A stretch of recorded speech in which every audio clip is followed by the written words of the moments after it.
Tonight I thought I'd try something different. I found my jeweler's hoop, which usually I only use to look at trichromes.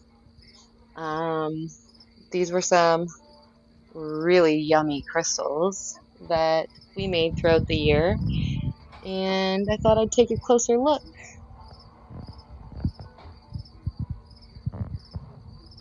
Have you ever seen crystals like this before? Do you know what kind of crystals they are? Here's a big hunk.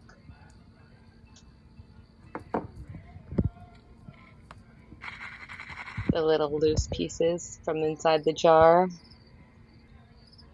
Has anybody guessed what this is?